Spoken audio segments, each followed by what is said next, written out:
Alright, good day mga lods. And so may update tayo no dito sa binubuo ko sa motor ko, which is Street GP concept or GP Street concept. So ngayong araw meron akong transaction kasi balak kong magpalit ng mags mga lods. Ang napupusuan kong mags mga lods ay yung RB5 Racing Boy na 5-spoke na kulay black. Tagal ko na tong planong palitan.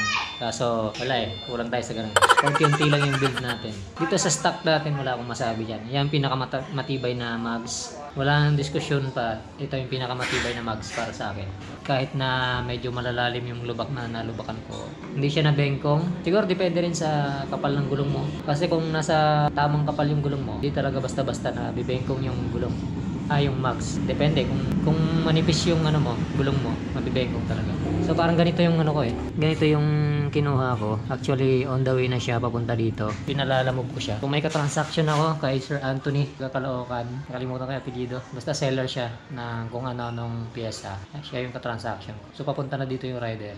Titignan ko kung goods ba yung appearance ng mags kasi ang sabi niya, brand new daw yun. So mahirap kumuha ng brand new ngayon na ganon, na Racing Boy 5-spoke na kulay black. Karamihan kasi gold. Tapos RB10, ayun yung marami RB10. So antayin ko lang. Tapos check natin. Pero hindi ko pa siya basta-basta may kakabit kasi balak kong palitan yung kanyang spacer sa loob ng mags dito sa likod at saka dun sa harap. Or kahit dito na lang siguro sa likod. Tapos wala pa akong gulong na pang salpak din dun sa mags na yan. Mag-update na lang ako kung anong gulong yung may lalagay ko. Pwede rin ibalik ko to. Kaso matanda na tong gulong na to Pero okay pa tong gulong na to, matibay yan. Goods na goods pa yan. Hindi masyadong mupod kasi hindi naman tayo dumidiin sa mga bangkingan. Normal ride lang tayo. Chill ride.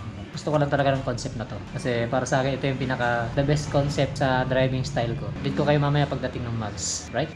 2 hours later. Check ko daw muna kuya. Nagpaalam naman ako sa kanya. Check mo muna sir. Sisilipin ko lang yung mismong mags kung same dun sa posting niya. Anong motor sir? Dito po sa Raider. Sarap pa naman mga sir. Gaan no? Ayan. Kaso mas matibay pa rin yun. Shoutout siya. Yes sir. Sir, check mo na sir. Dito, bago. Subo. Palit na tayo ng mags. 6 years bago nagpalit no. 5-spoke lang to. Tingnan ko yung sukat kung tama. 1.6. Ayan, tama. Ito yung harap 1.6. Oo. Ito likod. So 1.8. Kung 1.8. Ayun, tama. May bearing na rin. Ano to? Papasain ko na kuya. Sige sir. Sige dati lang.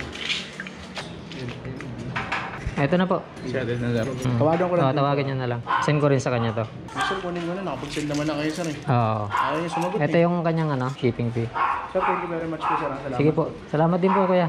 Alright. So, sa wakas mga lods, meron na rin ako na ito. Ngayon lang ako na gano'n na ito kasi mahirap talaga pakawalan yung stock mags. Kasi reliable na to, yung mags na yan. So, depende na lang sa inyo kung magpapalit din kayo ng ganito. Ito kasi, pang pormahan to Hindi siya gano'n katibay. Pagdating sa mga lubak-lubak, hindi gaya ng stock. Pero, maganda to sa pormahan. Pwede itong slim mags, pwede rin itong pang GP Street concept, yung mga lalaking gulong kagaya nito. So, depende lang na lang sa iyo kung anong concept ng motor mo. Chinek ko nga maigi kasi hindi mo makapaniwala na merong stock nito. So salamat nga pala kay Sir Anthony. Sa kanya ko 'to nakuha. Bale 6.5 ko siya nakuha. So ang SRP nito, kung maglalabas si Racing Boy, palaging SRP nito is 6.2. Mga ganun ang SRP niya. Nakuha ko siya ng 6.5. Wala ka naman ng ibang makukuhanan kaya no choice ka na. Hindi naman ganun kalakihan yung difference ng SRP tsaka dito. Siyempre kailangan din nilang kumita. Ayun, so para sa akin goods na 'yun. Chinek ko naman na yung appearance. Hindi talaga ako totally convincido na siya, brand new.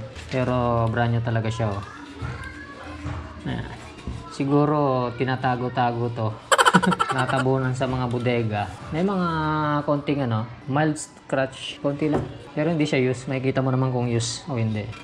Bago yung bearing. Comment nga kayo mga lods kung ano yung mga common issue na na-experience nyo sa ganitong mags para magkaroon tayo ng idea mga lods. Salamat mga lods. Tapos, pa-comment na rin mga lods yung mga na-experience na ito kung ano yung mga diskarte. Ang nalalaman ko pa lang kasi yung diskarte dito is yung spacer na ito. Kailangan palitan ng stock na spacer galing dun sa stock mags o kaya bibili na lang ng bago na genuine stock spacer. Plug and play naman yung mga butas. Ito yung kanyang 1.6. Okay naman yung appearance. Brand new talaga siya. bibihira ka talaga makakita ng stock na ito mga lods. Kahirapan sa pagkuha. Kung meron man, yung iba sinasamantala, kaya nagpapasalamat ako dun sa seller na ito, kay Sir Anthony, kasi tamang presyo lang yung presyo niya binigay sa akin. Kahit na alam natin na nagkakahanapan. So mahirap kumanap na ito. Ito talaga yung gusto kong kulay, itim, kasi sawa na ako dun sa white na mugs. Sawang-sawa na ako sa kakalinis.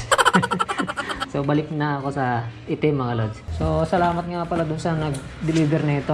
Shoutout sa iyo kuya. So hindi ko na natanong yung pangalan. Shoutout din kay Sir Anthony. Napaka-smooth ng transaction, napakabilis. So wala nang iche-chubireche, tapos pumayag pa siya ng COD. True, lalamove. Yung iba kasi mga lods na ayaw ng ganon. Ayaw nila ng COD. Gusto nila magda-down ka ng kalahati. May ganon eh. Magda-down ka ng kalahati. Tapos pagdating ng item, saka may bibigyan ng kalahati. Which is napaka-sigurista masyado ng seller, no? Actually, kung COD yung gagawin yung transaction, hindi mo naman basta-basta makakuha yung item kung hindi mo pa pinapadala yung bayad mo kay seller. Masyadong sigurista yung seller na gano'n, yung magda-down ka pa kahit na COD. Meron nga ako nakausap last time, pinagda-down pa rin niya ako kahit na pupuntahan ko na ng personal dun sa shop niya. Diba? Napakatindi. Pero hindi ko na yun tinuloy kasi wala naman siyang block. Yun pa yung problema doon. Yung iba kasi nagsasabi na meron sila on hand pero gold yung on hand nila. Hindi sinasabi minsan yung totoo. Ayun, so may mga kulang pa ito mga lods, no? Kagaya nun, sinabi ko yung spacer, tapos gulong. Ayun, syempre gulong mga lods. Kulang pa ako sa gulong. Out of budget tayo para sa gulong. So parang ayaw ko namang ilipat yung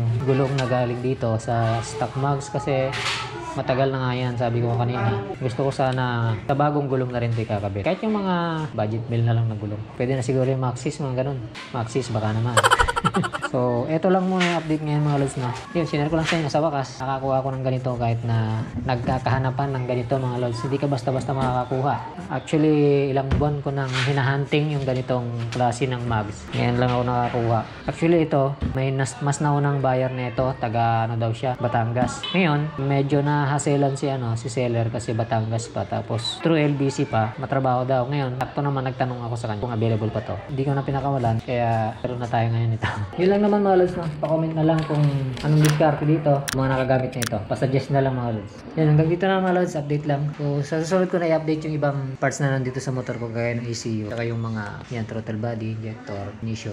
Mag-ano na lang ako ng reviews para dun sa mga yan. Nga pala mga lods, pa-subscribe naman yung maliit na YouTube channel ng misis ko, si Angie. Yan. Tapos pala mga lods, no? Kung gusto nyo ng sticker, magpapagawa kayo ng sticker, kahit na anong sticker, pang business, pang YouTube, pang Facebook, pang shop, mga sticker na kailangan. PM nyo lang si Decals Hub mga lods. Ayan, napaka-solid yung mga sticker niyan.